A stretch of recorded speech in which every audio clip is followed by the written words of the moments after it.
Kandidat Presiden Republik Demokratik Timor Leste untuk pemilihan presiden tahun 2022, Angela Freitas, menilai bahwa pemerintah di negaranya sangat lambat dalam menangani para korban angin topan dan banjir bandang yang melanda negara tersebut pekan lalu. Bencana alam itu sendiri merusak sebagian besar hunian di 13 distrik serta juga melanda Dili, ibu kota Timor Leste.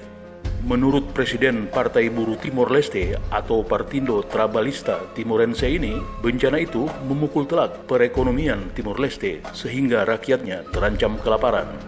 Angela Freitas menambahkan, bencana banjir dan amukan angin topan Seroja pada bulan Maret tahun 2021 ini telah menewaskan sekitar 113 orang, disusul bencana yang sama pekan lalu. Banyak warga yang terdampak bencana alam dari distrik-distrik di sekitar Dili juga mengungsi ke ibu kota negara dan sebagian besar ditampung di gereja-gereja. Ditambahkan, perekonomian Timor Leste yang diperkirakan akan pulih menjadi terpukul akibat bencana alam berturut-turut. Keadaan semakin sulit karena pandemi COVID-19 masih belum teratasi.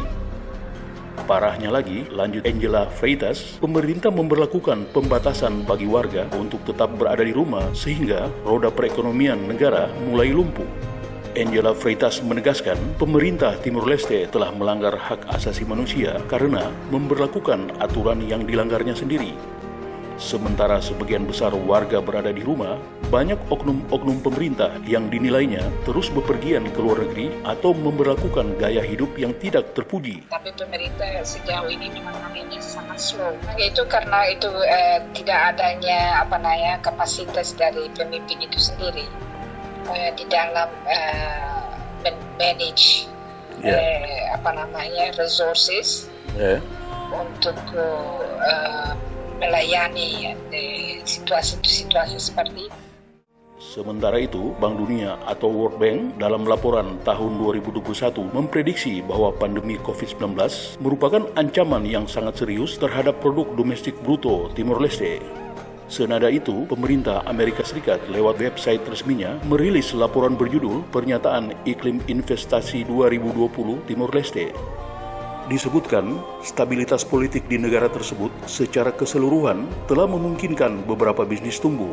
Hanya saja, kebuntuan politik yang berkepanjangan di negara itu, di mana Timor Leste beroperasi tanpa anggaran negara, telah mengurangi peluang untuk kontrak pemerintah pada tahun 2017, tahun 2018, dan tahun 2020.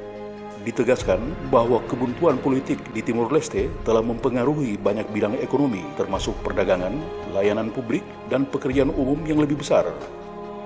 Meskipun pemerintah berhasil meloloskan anggaran tahun 2019, namun pemerintah di negara ini dinilai telah gagal melakukannya pada tahun 2020 dan kembali ke suatu rezim yang disebut sebagai rezim seper-12. Hal ini merampas peluang sektor publik dan kontraktor pada bulan Maret tahun 2020.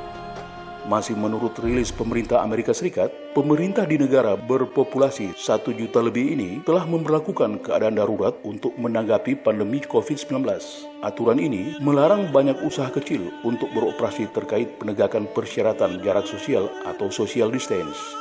Karena itu, terjadi keterlambatan dan hambatan logistik dalam meloloskan paket bantuan ekonomi yang menyebabkan kesulitan signifikan dan semakin menghambat pertumbuhan ekonomi. Dan korupsi disebut sebagai tantangan terberat untuk masa depan Timor Leste.